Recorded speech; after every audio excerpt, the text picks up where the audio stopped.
Luar biasa, bravo Pak Prabowo. Yo, gengs, lo semua udah tahu belum sih soal duit WNI di Singapura? Ternyata gede banget loh. Negara ini emang ukurannya mini banget. Cuma nyebrang dikit dari Pulau Batam, Kepulauan Riau, tapi soal prestasi, gila, jangan diremehin. Walau luasnya cuma sedikit lebih gede dari DKI Jakarta dan penduduknya nggak nyampe 5 juta jiwa, Singapura udah sukses naik level jadi satu-satunya negara maju di Asia Tenggara.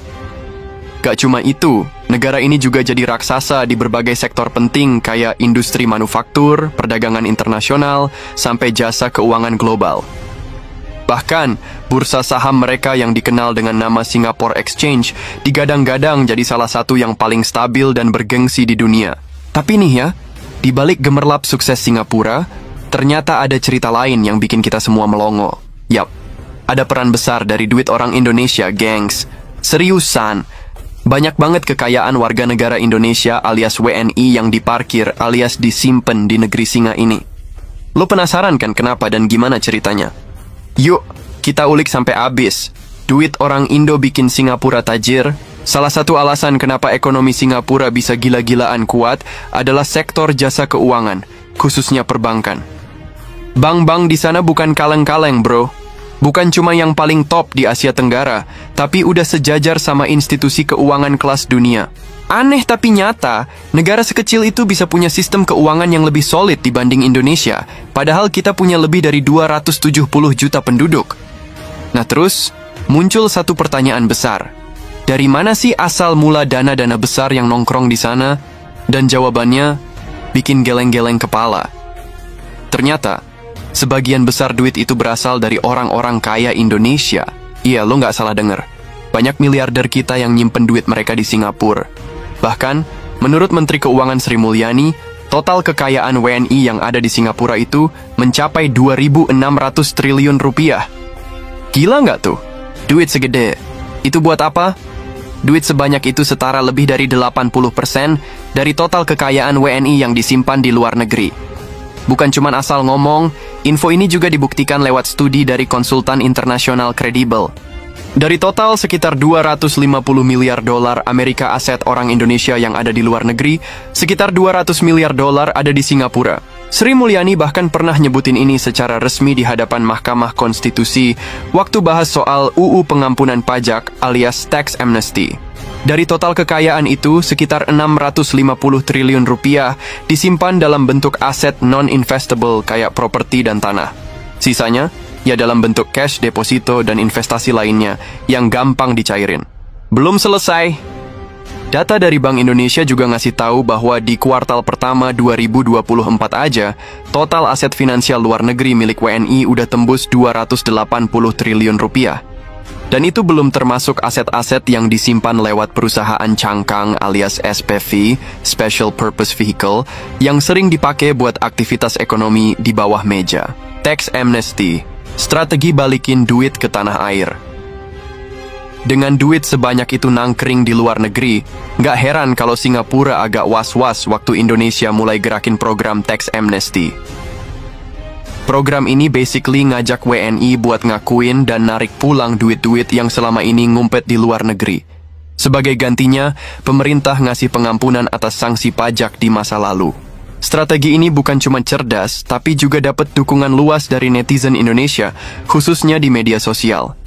Banyak yang bilang kalau duit yang disimpan di luar negeri, terutama di Singapura atau di negara-negara surga pajak, kayak Cayman Island, mending dibalikin aja ke Indonesia. Soalnya, duit segede itu bisa banget dipakai buat bangun infrastruktur, bantu program prioritas nasional, bahkan ningkatin kesejahteraan rakyat. Warga plus netizen kompak dukung. Dukungan dari warganet makin kuat. Banyak yang bilang kalau pemerintah berani dan cepat gerak, Indonesia bisa reclaim kekayaan yang selama ini malah dimanfaatkan negara lain. Salah satu akun bahkan bilang, kalau duit 2.600 triliun rupiah itu beneran balik, kekuatan fiskal Indonesia bisa naik level gila-gilaan. Bayangin aja, berapa banyak jalan, sekolah, rumah sakit, dan infrastruktur penting yang bisa dibangun. Bahkan bisa jadi lompatan gede buat mengurangi ketergantungan sama utang luar negeri. Dana rakyat. Jangan jadi bonus negara tetangga, bro. Lu pernah nggak sih mikir, duit rakyat Indonesia yang jumlahnya nggak main-main itu malah dipakai buat memperkaya negara tetangga? Nah, itu dia yang jadi bahan obrolan panas akhir-akhir ini. Banyak yang komentar, duit itu kan hasil keringat rakyat, kok malah dinikmatin sama Singapura atau negara-negara tax haven lainnya? Harusnya tuh duit dipakai buat bangun negeri sendiri. Jalan, sekolah, rumah sakit, dan segala macamnya. Bukannya malah jadi tabungan orang kaya di luar negeri. Tapi bro, kayak halnya kebijakan gede lainnya, program tax amnesty alias pengampunan pajak ini juga nggak lepas dari kontroversi. Ada yang pro, ada juga yang nyolot abis. Yang nggak setuju bilang, ini nggak adil bro. Kenapa? Karena orang kaya yang selama ini ngumpet-ngumpetin duitnya, malah dikasih kesempatan buat bersihin nama tanpa kena sanksi berat. Sementara UMKM yang jualan nasi uduk di pinggir jalan, tetap disuruh bayar pajak penuh. Gimana nggak bikin emosi coba? Lebih jauh lagi, ada yang khawatir kebijakan ini bisa jadi ajang legalisasi praktik-praktik haram yang udah lama terjadi. Bayangin aja, duit hasil korupsi atau penghindaran pajak bisa dimandikan jadi bersih cuma karena ikut amnesti. Waduh, politikus juga nggak kalah vokal.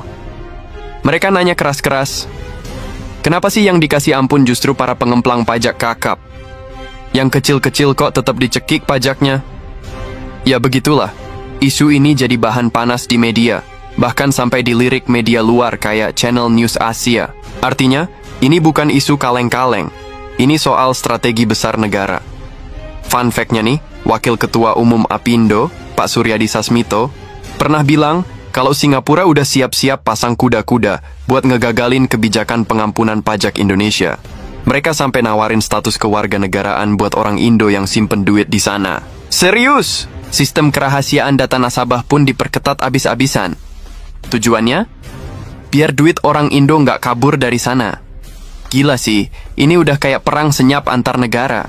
Dan bukan cuma Singapura doang yang kelabakan, negara-negara tax haven lain juga mulai pasang alarm. Mereka itu hidupnya tergantung sama duit orang-orang kaya dari luar negeri, termasuk dari Indonesia. Kalau duit itu ditarik semua, ekonomi mereka bisa ambiar. Banyak dari negara itu nggak punya SDA, nggak punya industri gede, modalnya ya duit asing doang.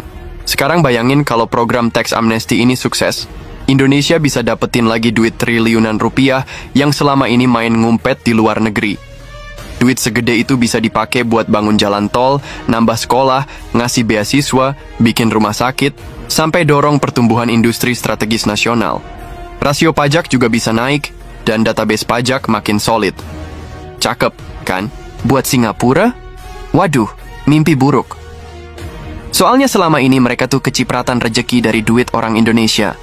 Kalau semua duit itu ditarik, bisa-bisa mereka krisis likuiditas.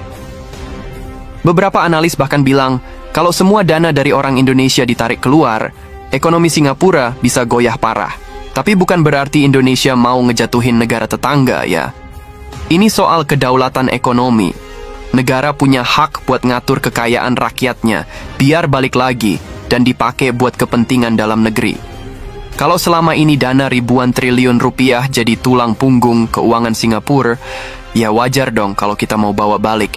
Jadi, program tax amnesty ini bukan cuma soal uang, tapi juga soal trust.